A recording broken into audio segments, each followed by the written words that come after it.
Friends, हम शुरू करते हैं प्रश्न क्रमांक 1 के क्वेश्चन नंबर 3 का। तो हम यहाँ देखेंगे 867 और 255 के बीच एचसीएफ। तो हम यहाँ इसमें यूक्लिड एल्गोरिथम का प्रयोग करेंगे। यहाँ पर हम देखते हैं, यहाँ 867 बड़ा है 255 से, इसलिए यूक्लिड विभाजन प्रमेय का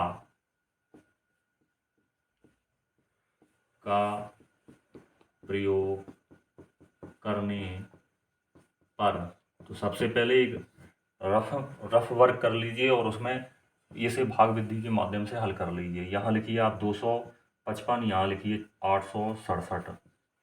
तो 255 का भाग दीजिए पहले 867 में। कितनी बार टेबल पढ़ेंगे जब 255 को 867 के करीब लेके आ पाएंगे। तो हम यहाँ लगभग 3 का यहाँ पर इसमें गुणा करें तब 867 के करीब होगा। 3 पाँचे लगभग 3 बार, 4 बार करेंगे तो ये 800 वैसे ही हो जाएगा। और ये तो 3 बार 3 पाँचे 15, 3 पाँचे 15 और 1 16, 3 दूनी 6 और 1 7। तो यहाँ से 5 में से 7 गया, 7 में से 5 गया 2, यहाँ से आपका बचा 6 में से 6 गया 0, यहाँ पर 8 में से 7 गया आपका बचा 2। एक बार हम पुनः मल्टीप्लाई कर लेते हैं। 3 पाँचे 15 का 5, 3 पाँचे 16 और 8 में से 7 गया। यहाँ से आप लिखेंगे 2 3 6 और 1 7, तो इसको घटाएंगे। 7 में से 5 गया 2, 6 में 6 गया 0, 8 में 7 गया 1, तो यहाँ आपको 102 बचेगा बाई मिस्टेक। 255 यहाँ पर पुनः अंदर की तरफ लिखेंगे। यहाँ इसका मल्टीप्लाई करेंगे जब हम, तो 255 में 100 में हम 2 का गुणा करेंगे तब 255 के निकट पहुँचेगा। 2 दूनी 4, 0 का 0, 2 एकम 2, तो यहाँ आपका बचेगा 5 में से 4 गया 1, 5 में से 0 गया बचा 5, यहाँ पर 0, यहाँ पर आपका होगा 102। पुनः आपको लिखना होगा जब तक कि हमें शेषफल 0 प्राप्त नहीं हो जाता। 51 में मल्टीप्लाई करेंगे 2 का, तो यहाँ आपको प्राप्त हो जाएगा 102। यहाँ शेषफल आपका 0 0 0 बचेगा। यहाँ पर आपका अर्थात 51 एचसीएफ होगा। तो आपको यहाँ फिल कर देना इसको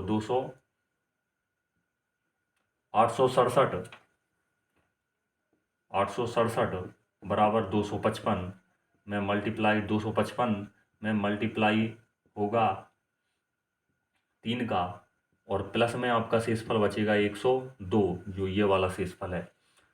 तो फिर आपको यहाँ लिखना है, चूँकि शेष 102 बराबर नहीं है 0 के, इसलिए पुनः यूक्लिड विभाजन प्रमेय का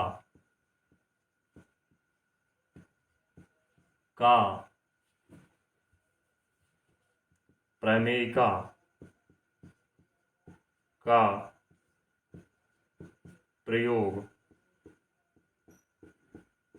करने पर, तो जब हम प्रयोग करेंगे तो आपको यहाँ बचेगा 255, जो नेक्स्ट स्टेप है आपकी, बराबर 102, और इसमें मल्टीप्लाई हम करेंगे 2 का, शेषफल आपका होगा वो 51। क्योंकि यहाँ 51 यहाँ लिखेंगे, यहाँ शेष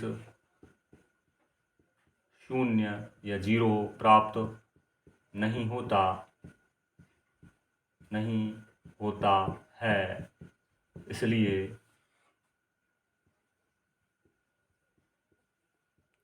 प्रक्रिया पुनः दोहराने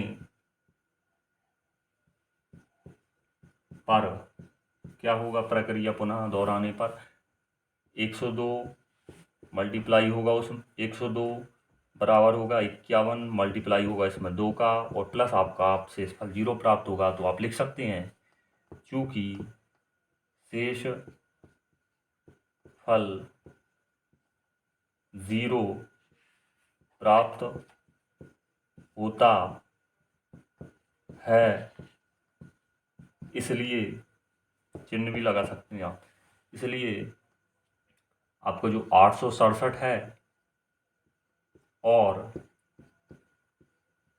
संख्या नंबर दूसरी 255 का एच, सी और एफ, एस सी एफ आपका होगा। जो लास्ट वाली अंतिम संख्या है, यहाँ पर जो अंतिम संख्या है 51, वो आपका एस सी एफ होगी।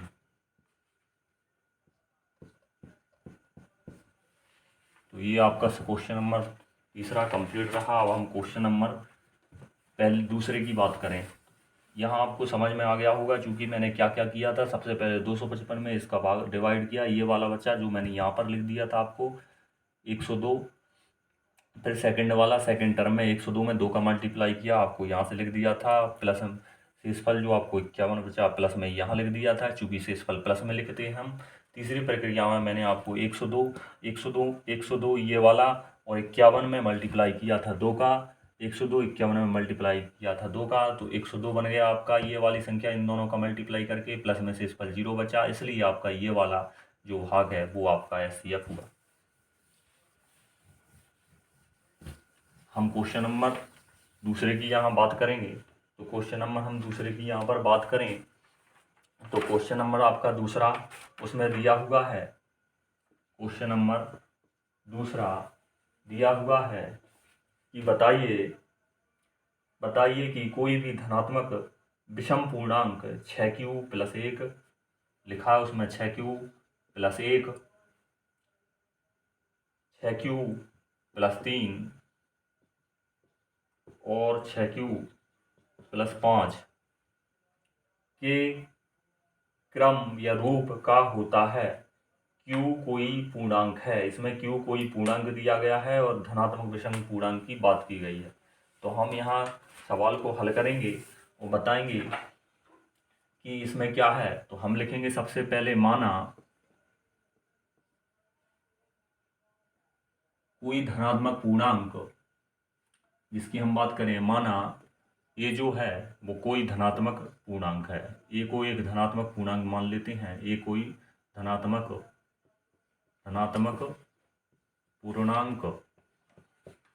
पूर्णांक है और बी आपका यहाँ पर 6 दिया हुआ है और बी बराबर आपको 6 दिया है। फिर यहाँ लिखेंगे हम बी जो आपको 6 दिया हुआ है, फिर लिखेंगे हम तब यूक्लिड विभाजन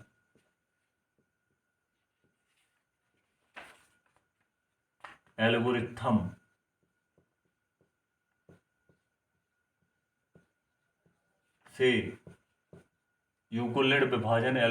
से क्या करेंगे हम यहाँ पर यूक्लिड विभाजन जो कि होती है ए बराबर, ये जो आपकी कोई संख्या है वो बनती है,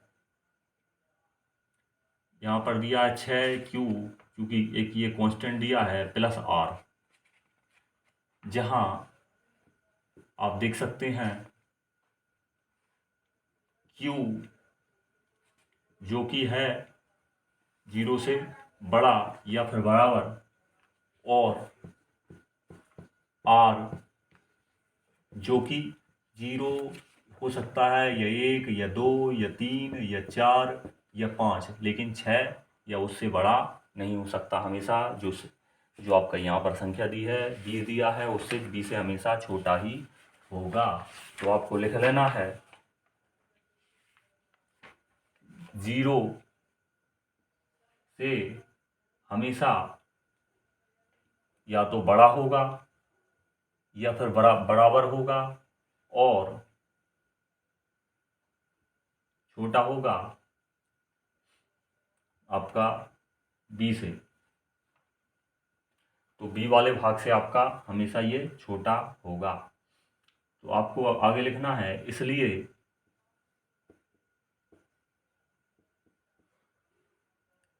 ए बराबर 6q या 6 क्यूब + 1, या जो कि आपको क्वेश्चन में दिया हुआ है 6 क्यूब + 2, 6 क्यूब + 3, 6 क्यूब + 4, 6 क्यूब + 5। इतनी संख्याएं जो कि आपको 5 तक दिया है, वहां तक हमको देखना है कि रूप का हो सकता है, इनमें से कोई भी हो सकता है। अब यहाँ पर हम बात करें, इसे ऐसे भी लिख सकते हैं, चूंकि ये एक कांस्टेंट संख्या हो गई। यहाँ पर अगर क्यू की जगह किसी का भी मान रखें 1 2 3, तो आप मल्टीप्लाई करके देखेंगे ये समी संख्या आपको प्राप्त होगी। तो ये आपका संपूर्णांक हो गया, ये विषम हुआ, ये सम हो गया, ये विषम हुआ, ये सम हो गया, वो वाला भी विषम हुआ। क्योंकि यहाँ पर 1 रखें तो 6 एकम 6 आपका एक सम संख्या है, 6 एकम 6 + 1 7 विषम संख्या है, 6 एकम 6 और 2 8 एक सम संख्या है, 6 एकम 6 और 3 9 एक विषम संख्या है, 6 एकम 6 और 4 10 आपका सम संख्या है, और 6 एकम 6 और 5 आपका 11 संख्या है। कोई भी संख्या आप क्यू की जगह रख के देख सकते हैं, आपको इसी तरीके के परिणाम प्राप्त होंगे। तो आप कह सकते हैं 6 क्यूब + 1, 6 क्यूब + 3 और 6 क्यूब + 5 एक विषम धनात्मक पूर्णांक है। लेकिन यदि आपको इसको 2 के माध्यम से करके देखना हो, तो आप इसको तोड़कर लिख सकते हैं। यहाँ 6 क्यूब + 1 बराबर 2, इसको 2 और 3 में तोड़ लीजिए, 3 क्यूब + 1। आप लिख सकते हैं 6 क्यूब + 3 बराबर 6 क्यूब + 2 + 1। और पद नंबर तीसरा लिख सकते हैं 6 क्यूब + 5 बराबर 6 क्यूब + 4 + 1। अब इनको यहाँ प्राप्त कर सकते हैं, क्योंकि 3 क्यूब को आप एक निश्चित मान मान लीजिए, जिसे हम K1 बोल सकते हैं, या फिर S1 T1 जो भी मानना है आपको। तो 2 K1 + 1 बराबर, इसको इसमें से ये कॉमन ले लीजिए, तो आपका हो जाएगा 2, यहाँ बचेगा आपका 3 क्यूब + 1 बराबर +1, और यहाँ बचेगा आपका 2, 3 क्यूब + 2 + 1। तो आप यहाँ पर निश्चित एक मान सकते हैं K1, यहाँ पर K2 + 1, यहाँ पर K3 + 1। आप K का मान कुछ भी रखिए, आपको ऐसे सेम के सेम परिणाम ही प्राप्त होंगे। तो आप लिख सकते हैं, जहाँ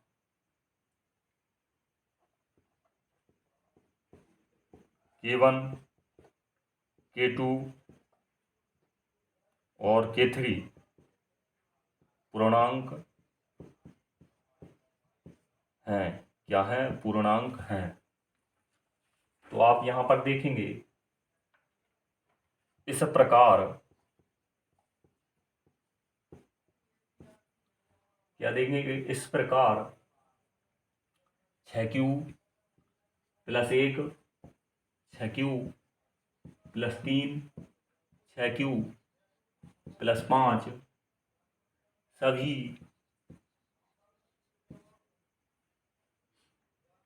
क्या होगा आपका, सभी 2 + 1 के रूप में है।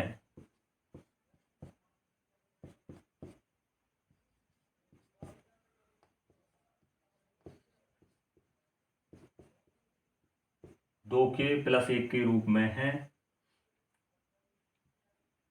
क्योंकि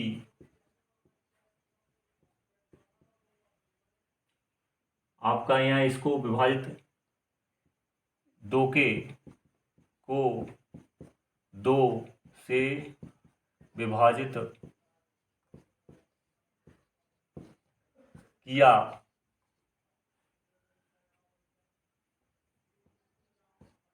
जा सकता है, इसलिए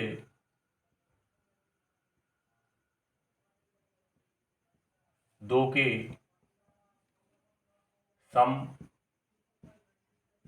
धनात्मक पूर्णांक है।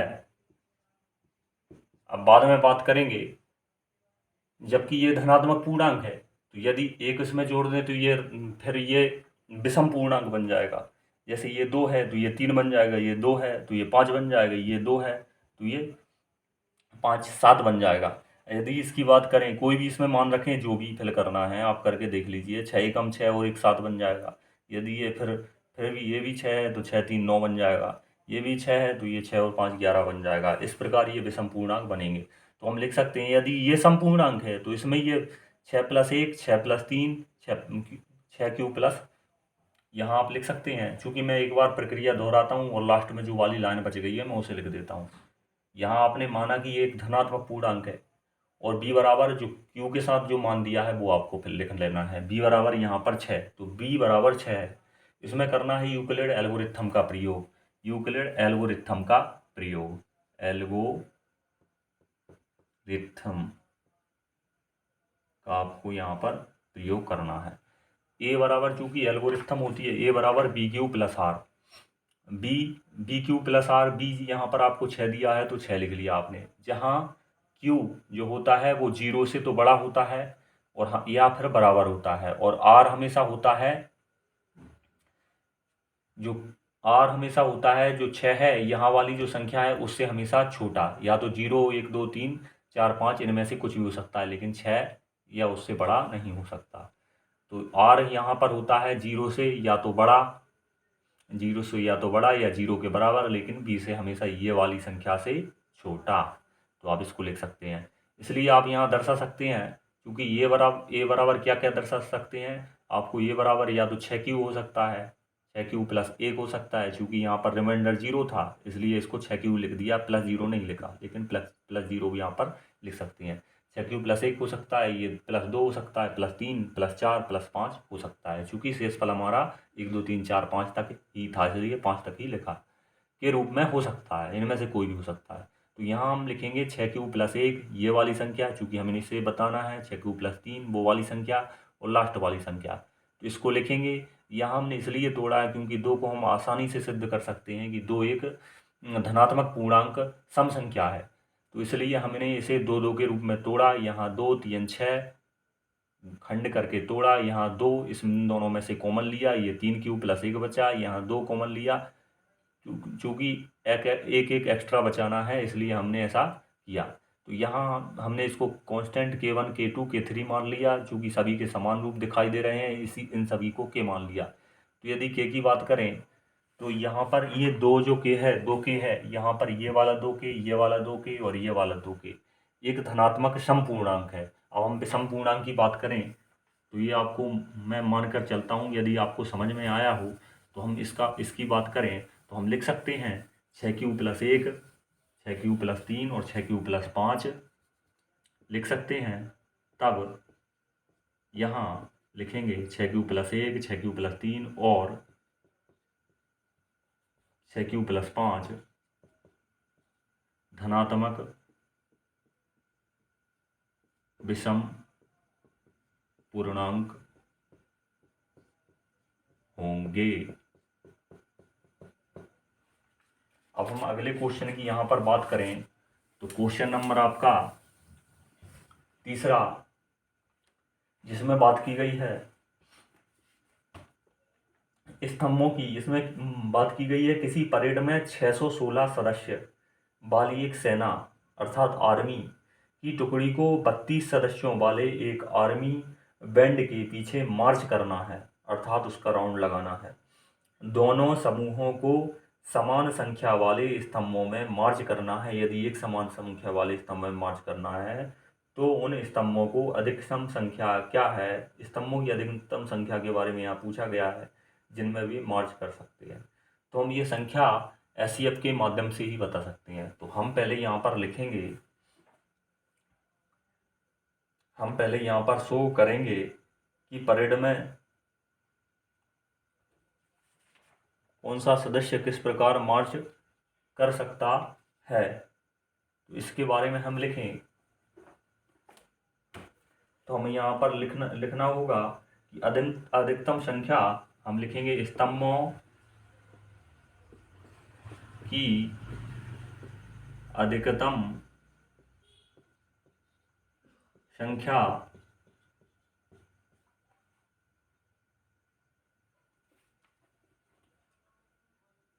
छः सौ 16 और 32 के HCF से प्राप्त होगी। तो हम HCF करेंगे यहाँ 16, 32। तो हम यहाँ देखेंगे, यहाँ वही प्रक्रिया दोहराने पर 616 बड़ा है 32 से, इसलिए यूक्लिड विभाजन प्रमेय का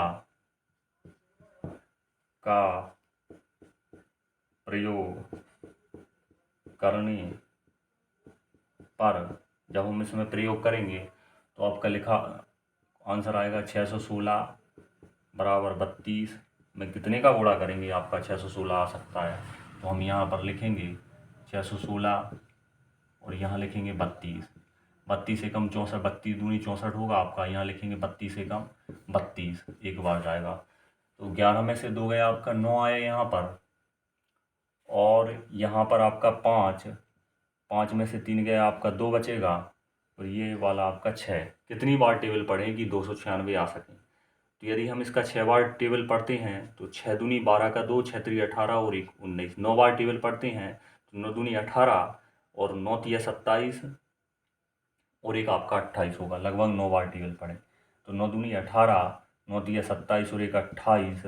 यहाँ पर आपका बचेगा 16 में से 8 गया 8, यहाँ पर कुछ नहीं बचेगा तो हम लिखेंगे 32। 8 एकम 8, 8 दूनी 16, 8 3 24, 8 चुके 32। 4 बार में जाएगा, यहाँ शेषफल आपका 0 प्राप्त होगा। लगभग 4 बार में यहाँ पर जाएगा, तो हम यहाँ पर इसको लिख लेंगे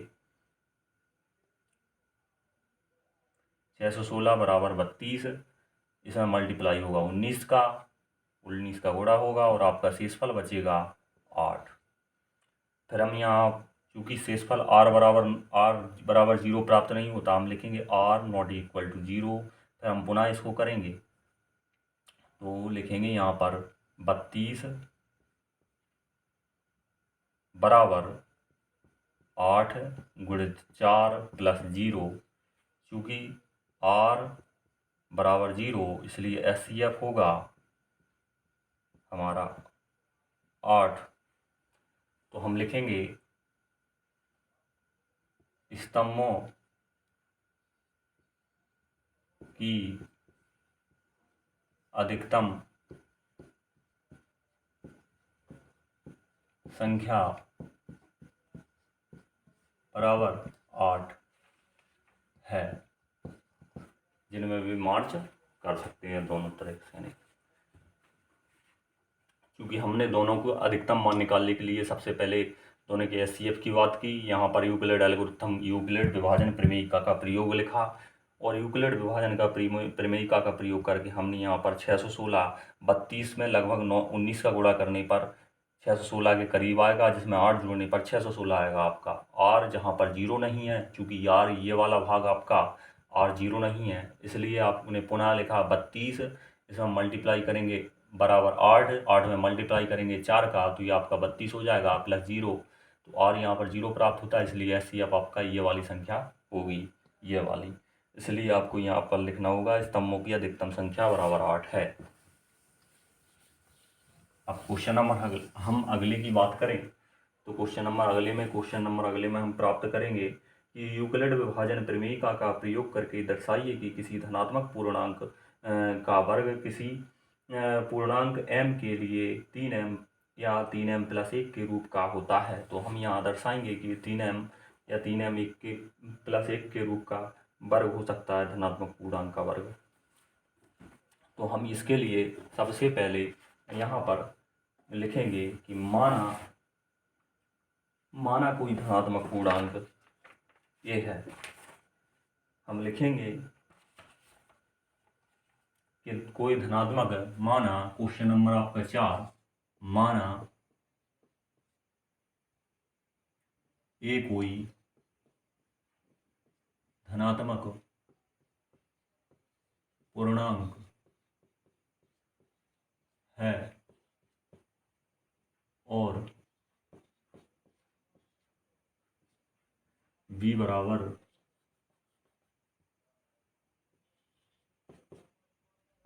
3 है।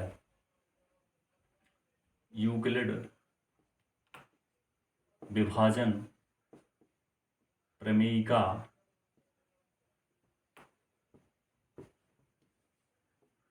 के प्रयोग से, यूक्लिड विभाजन प्रमेयिका से a बराबर 3q प्लस 6, जहां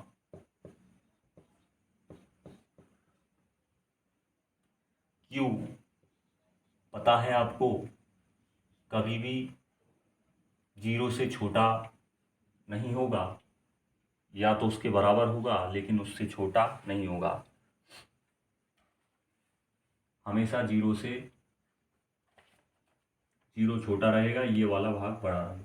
इसलिए आप देख सकते हैं, और यहाँ देखेंगे जो आपका शेषफल है वो कभी इस संख्या से बड़ा नहीं हो सकता, या तो 0 होगा या 1 होगा या 2 होगा, लेकिन 3 या इससे बड़ा नहीं होगा।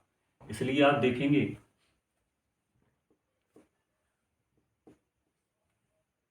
कि a बराबर या तो 3q होगा, जिसे आप 3q प्लस 0 भी लिख सकते हैं। मैं यहाँ पर 0 लिख दूँ दिखाने के लिए, लेकिन इसको लिखा नहीं जाता। 3q प्लस 1 भी हो सकता है, या फिर आपका 3q प्लस 2 भी आपका हो सकता है। अब इसकी यहाँ पर वर्ग की बात की गई है, चूंकि हमने धनात्मक पूर्णांक क्यों माना है, यहाँ पर a माना है, तो हम लिखेंगे यहाँ पर इसका वर्ग, a का वर्ग अर्थात 3q का भी यहाँ पर वर्ग होगा। यहाँ पर वर्ग होगा 3q प्लस 1 का, और यहाँ पर वर्ग होगा 3q प्लस 2 का। तो हम 3q के यदि वर्ग करें तो 3 में 3 का मल्टीप्लाई करेंगे, आपका 9 हो जाएगा। लेकिन हम यहाँ पर ऐसा नहीं करके ऐसा भी इसको लिख सकते हैं, 3q का स्क्वायर। इसको ऐसा लिखा जाए, 3 में 3 का एक a प्लस बी के होल स्क्वायर से यदि इसको खोलें तो 3 3 का 9 q का स्क्वायर प्लस जो 2a भी होता है उसमें 2 a का मान 3q है, 2 3 6 q यहाँ पर लिखें, और मल्टीप्लाई 1 का करें तो 6q होगा अपना, और इसमें यहाँ पर लिखें b का स्क्वायर, तो b का स्क्वायर आपका होगा 1 का स्क्वायर, 1 ही रहेगा। फिर इसको यहाँ इससे a प्लस बी के होल स्क्वायर से यदि इसको खोलें ब्रैकेट को, तो 3 3 का 9q यहाँ पर भी होगा 9q का स्क्वायर, और 2 3 6 ए बी 2ab का 2ab मल्टीप्लाई में करेंगे तो 2 3 6, और जो अपना 2 है ए बी वाला 2ab 2 गुणित 3q इंटू 2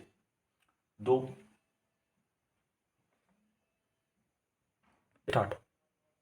यहाँ पर 2 3 6 6 दूनी 12, तो आपका ये वाला जो भाग है वो होगा आपका 12q।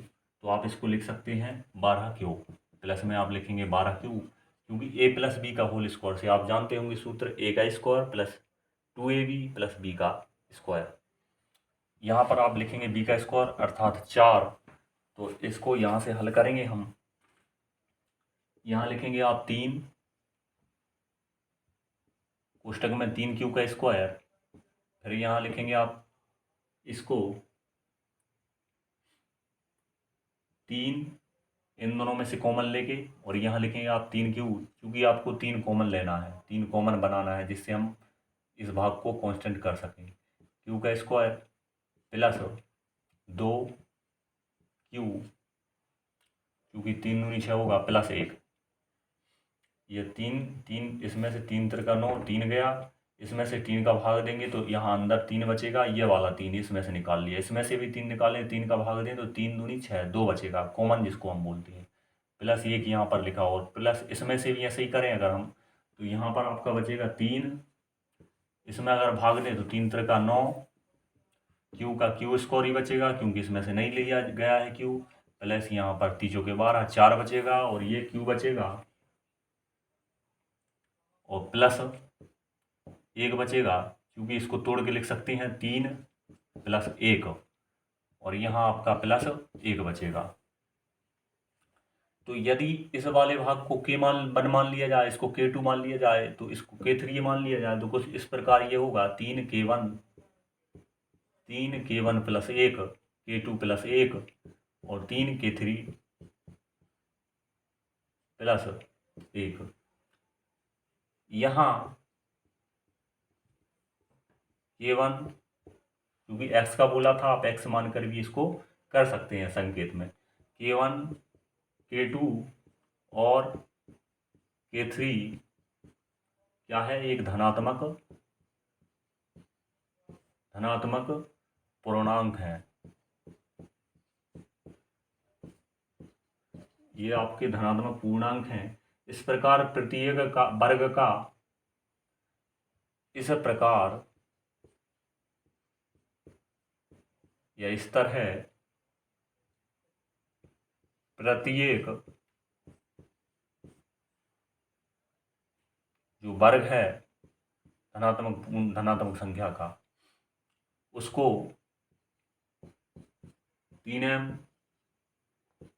प्लस 1 के रूप में लिख सकते हैं। यहाँ आप देख सकते हैं, यदि इसको m माने, इसको 3m प्लस 1 माने, इसको 3m प्लस 1 माने, तो इसके रूप में आप लिख सकते हैं।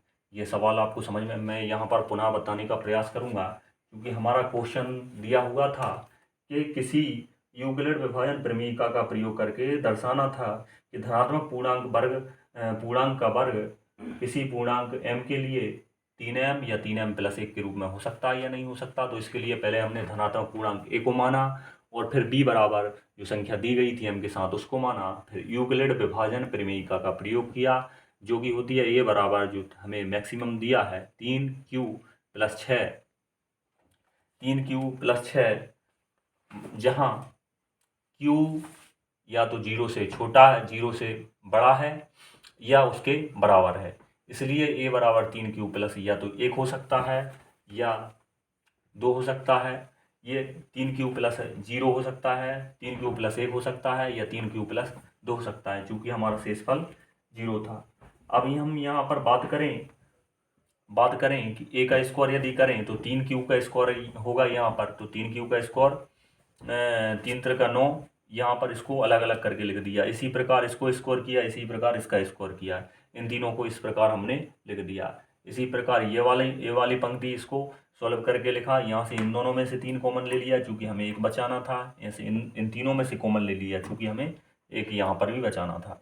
इस भाग को K1 माना, इस भाग को K2 माना, इस भाग को K3 माना, फिर ये हमें ये इस प्रकार का रूप यहाँ पर दिखाई दिया m1 m2 ये m3। तो इसको इस प्रकार लिख सकते हैं m1 3m1 और 3m1 प्लस के रूप में हम यहाँ पर लिख सकते हैं। तो चलिए हम तीसरा अपना जो लास्ट वाला अंतिम 5वां सवाल है उसको करने का प्रयास यहाँ पर हम करें। तो क्वेश्चन नंबर हमारा 5वां, अब क्वेश्चन नंबर हम 5वें की बात करें तो क्वेश्चन नंबर हम 5 के लिए यहाँ बोलेंगे तो उसमें लिखा हुआ है आपकी NCERT में, यूक्लिड विभाजन प्रमेयिका का प्रयोग करके दर्शाइए कि किसी धनात्मक पूर्णांक का घन 9m प्लस 1 या 9m प्लस 8 के रूप का होता है। तो हमें यहाँ दर्शाना है 9m plus 1 9m plus 1 9m plus 8 के रूप का हो सकता है कि नहीं। तो हम इसके लिए यहाँ पर इसको हल करने का प्रयास करें तो उसमें आपको लिखना है वही वाली प्रक्रिया से कि माना कोई धनात्मक पूर्णांक आपका ये a है, माना a कोई धनात्मक पूर्णांक है और b बराबर वहीं आपका 3 है।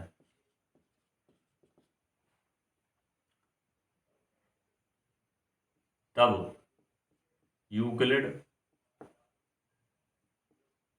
विभाजन प्रमेयिका के प्रयोग से q बराबर 3q, a बराबर, क्योंकि a माना है हमने धनात्मक पूर्णांक, इसलिए a बराबर 3q plus r। 3q plus r हमने क्यों लिया है? क्योंकि आपको जो है उसका घन करना है, इसलिए जहां q या तो इस स्थिति में या तो 0 के बराबर है या 0 से बड़ा है, और r या तो 0 से बड़ा है या 0 के बराबर है या फिर 3 से छोटा है, अर्थात 3 से बड़ा नहीं है। इसलिए a बराबर या तो 3q होगा, 3q प्लस 1 होगा, या फिर होगा आपका 3q प्लस 2। अब a बराबर 3q, इसके बारे में बात करें तो AQ, जबकि a का अगर घन करें तो ये होगा, इसका भी घन हो जाएगा। 3q का घन करें तो ये होगा, 3 में 3 का मल्टीप्लाई करेंगे 3, तो ये हो जाएगा 27q इसका घन। और इसको इस प्रकार भी लिख सकते हैं 9, क्योंकि हमें उसे 3m के रूप में दर्शाना है, इसलिए 3 को हम शेष बचा लेते हैं, 3q इसका क्यूब। यदि इस वाले भाग को हम 9 लिख दें तो ये होगा 9m। तो ये वाला आपका एक भाग पूरा हुआ। यदि हम दूसरे भाग की बात करें तो आपको जो दिया गया है a बराबर 3q प्लस 1, यदि हम उसका क्यूब करें, इसका क्यूब करें, तो हमें इस वाले भाग का भी क्यूब करना होगा। a प्लस बी की घात 3, a प्लस बी की घात होल क्यूब, यदि इसको हल करें तो आपको हल करना होगा a की घात 3, अर्थात 3 त्रिका 9, 9 तिया 27, इसकी घात 3, q की घात 3, फिर b की घात 3, 1 की घात 3, 3ab, 3a, 3a और b, 3 त्रिका 9, ये होगा आपका 3a स्क्वायर b। तो आप इसको हटा दीजिए तो इसको साथियों इस वाले फॉर्मूले से करें, यदि a प्लस बी का होल क्यूब, तो ये आपका सूत्र होता है a की घात 3 plus 3a square b plus 3ab का स्क्वायर और प्लस b की घात 3। इस वाले सूत्र से यदि इसको हल करें तो ये होगा आपका 3 त्रिका 9 और उसमें 27, और दूसरी स्टेप में आएगा आपका 3 सूत्र वाला और a की घात 3, अर्थात 3 त्रिका 9, q की घात 2, तो आपका हो जाएगा 9 तिया 27, q की घात 2, क्योंकि 1 का मल्टीप्लाई से कुछ नहीं होगा, इसलिए q की घात 2। पुनः मैं आपको बताऊंगा 3 ये वाला और इसका हम होल क्यूब करें तो 3 में 3 का मल्टीप्लाई किया 9, और ये वाला 3 27, और q में q का गुणा किया, q का स्क्वायर होगा, प्लस इनटू मल्टीप्लाई में 1 करेंगे तो वही रहेगा। अब दूसरी स्टेप में हम यदि दूसरे संख्या की बात करें तो कौन सी संख्या आएगी यहाँ पर? ये वाला 3, फिर पुनः a, तो 3 में 3 का मल्टीप्लाई करेंगे, 3 त्रिका 9, q का q और 1 का स्क्वायर करेंगे तो 1 ही रहेगा। तो ये हो गया आपका 3 त्रिका 9 q, तो ये होगा आपका 3 9 q। पुनः b की घात 3, अर्थात यहाँ पर होगा 1 का 1 ही, अर्थात 1 की घात 3। तो इस फॉर्मूले से आपको कुछ ना कुछ समझ में आया होगा। फॉर्मूला नोट कर लीजिए, ए प्लस बी का होल क्यूब अर्थात ए प्लस बी की घात 3 बराबर ए की घात 3 प्लस 3a² बी प्लस 3ab² प्लस बी की घात 3। तो यहाँ पर ये तीसरी कंडीशन अप्लाई आपकी हो जाएगी। यहाँ लिखेंगे हम ए क्यूब, इसको कॉमन बचाना चाहें 9 को इसमें, तो ये तीनों में से 9 निकल के आएगा, तो यहाँ से बचेगा 3q का स्क्वायर प्लस 3q की घात 3q का स्क्वायर प्लस यहाँ पर बचेगा q प्लस 1।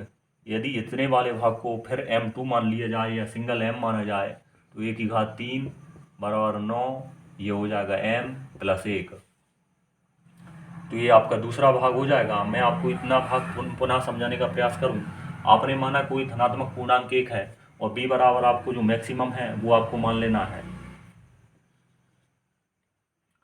तब यूक्लिड विभाजन एल्गोरिथम से, यूक्लिड विभाजन एल्गोरिथम जिसमें a बराबर 3q प्लस r है, क्योंकि आपने यहाँ पर ये 3 माना है इसलिए 3 मानेंगे, यहाँ पर 3q प्लस r। 3 हम इसलिए मान रहे हैं क्योंकि हमारा कम से कम 9 बच सके। 3 में 3 का मल्टीप्लाई करेंगे 9 और उसमें मल्टीप्लाई करेंगे 27। 27 हम कॉमन लेंगे जब 9, तो उसमें से हमें 3 बचेगा, इसलिए हम यहाँ पर 3 मानना है। जहाँ q या तो बड़ा है 0 से या उसके बराबर है, और जो हमारा शेषफल होता है रिमाइंडर, वह या तो 0 से बड़ा है या 0 के बराबर है, और जो हमारा 3 है उससे हमेशा या तो छोटा रहेगा या फिर हमेशा छोटा ही रहेगा, इससे कभी बड़ा नहीं हो सकता। तो हमने यहाँ पर लिखा जो ए के मान, ए के मोस्ट जो मान हो सकते हैं उनको हमने लिखा 3q प्लस 0, 3q प्लस 1 और 3q प्लस 2। चूँकि 0 को हम शो नहीं करते इसलिए मैंने 0 प्लस में नहीं लिखा। ए बराबर जो पहला मान था 3q, उसको बराबर में लिखा ए की घात 3, क्योंकि यहाँ घन का बोला है इसलिए ए की घात 3 किया, 3 में 3 का मल्टीप्लाई किया, पुनः 3 का मल्टीप्लाई किया, 27 हो गया। फिर क्यू का क्यूब लिखा और उसमें घात 3 की 3 घात 3 यहाँ पर शो करी। फिर यहाँ पर इनमें से 9 को हटाया क्योंकि हमें वहाँ पर 9 शो करना था, इसलिए 3q को हमने यहाँ पर m माना। तो ये आपका m वाला भाग यहाँ पर देख सकते हैं। तो एक भाग आपने देख लिया 9m के रूप में। दूसरा भाग यहाँ आप देख सकते हैं 3q प्लस 1, इसका यहाँ पर घन किया तो आपका हो गया 3q प्लस 1 के घन। इसको हमने a प्लस बी के होल क्यू से खोल लिया, तो a की घात 3 अर्थात 3 3 का 9, 9 दिया 27। 3a² 3, उसमें 3 बार 3 का मल्टीप्लाई किया, 3a² अर्थात 3 3 का 9 और वो वाला 3, 9 दिया 27। a का स्क्वायर अर्थात q का स्क्वायर, ये वाला q मल्टीप्लाई में 1 करेंगे तो वही रहेगा, प्लस आपका 3ab²। तो आपका 3 में 3 का मल्टीप्लाई किया 9 और q का q और b का स्क्वायर आपका 1 होगा, इसलिए हम 1 का मल्टीप्लाई करेंगे, 9 का 9q रहेगा, पुनः प्लस 1 तो प्लस 1। इतने वाले भाग में से हमने 9 कॉमन लिया, तो 9 कॉमन लिया, यहाँ पर 3 बचा, 3q का स्क्वायर प्लस ये वाला भाग, इसमें से 3 कॉमन लिया तो 9 कॉमन लिया, तो ये 9 एकम 9, 9 दूनी 18, 9 दिए 27, 3 बार डिवाइड हुआ इसलिए 3 आ गया, क्योंकि कॉमन में डिवाइड होता है और वो संख्या बाहर शो करनी पड़ती है। फिर यहाँ पर 3q² प्लस लिखा और यहाँ पर q का q लिखा, प्लस 1 का ये वाला प्लस 1 लिख दिया। इस कांस्टेंट वाले भाग को हमने 9 मान लिया। अब हम तीसरी स्टेप पर चलना प्रारंभ करेंगे। तीसरी स्टेप इस क्वेश्चन की ये है, जो हमने तीसरी पंक्ति लिखी थी, ए बराबर था आपका 3q प्लस 2। तो हम यहाँ पर ए का घन भी करेंगे तो यहाँ पर इसका घन हो जाएगा 3q प्लस 2 का घन, अर्थात q भी बोलते हैं इंग्लिश में इसको। तो यहाँ पर बराबर में लिखेंगे इसके 3 a की घात 3 अर्थात 3 3 का 9, 9 दिया 27 की घात 3, q की घात 3। पर यहाँ से इसको करेंगे 3, चूँकि सूत्र में यहाँ पर आपको लिख दे रहा हूँ a प्लस बी की घात 3, ये होगा आपका a की घात 3 plus 3a² b plus 3ab² plus b की घात 3, a की घात 3 अर्थात 27 की घात 3, 3 3 का 9, 9 दिया 27 प्लस 3, ये सूत्र वाला a का स्क्वायर अर्थात इसका स्क्वायर, 3 3 का 9, 9 दिया 27, तो ये वाला, और b अर्थात 2, 27 दूनी 54, यहाँ पर हम लिखेंगे क्यू का स्क्वायर, फिर यहाँ पुनः 3 और ए अर्थात 3 त्रिका 9 क्यू, बी का स्क्वायर अर्थात 2 दूनी 4, तो 9 चुके आपका हो गया 36, ये हो गया आपका क्यू प्लस 2 एकम 2, 2 दूनी 4, 4 दूनी 8। यदि हम यहाँ इसकी बात करें तो ये इसमें से हम यदि 9 कॉमन लें तो यहाँ आपका होगा 9, यहाँ बचेगा आपका 3 क्यू का एक क्यूब घात 3 प्लस यहाँ बचेगा 6 क्यूब की घात 3, 2 घात 2 बचेगी मित्रों। यहाँ पर आपका बचेगा 4 क्यूब और यहाँ पर आपको लिखना पड़ेगा 8। अब इस वाले भाग को भी हम यहाँ पर m माने तो आपका होगा 9m प्लस 8। तो आप यहाँ तीनों रूपों को देख सकते हैं जो आपके क्वेश्चन में मैच हो जाएंगे।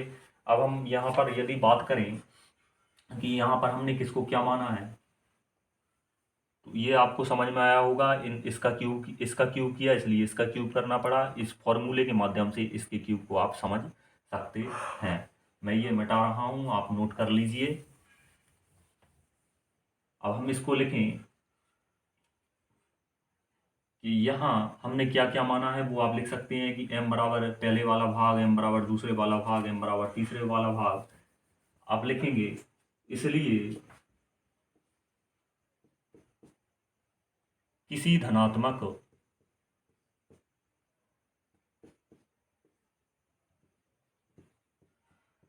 लास्ट वाली लाइन है या नहीं तो आप इसके बाद लिख लें, किसी धनात्मक पूर्णांक का मान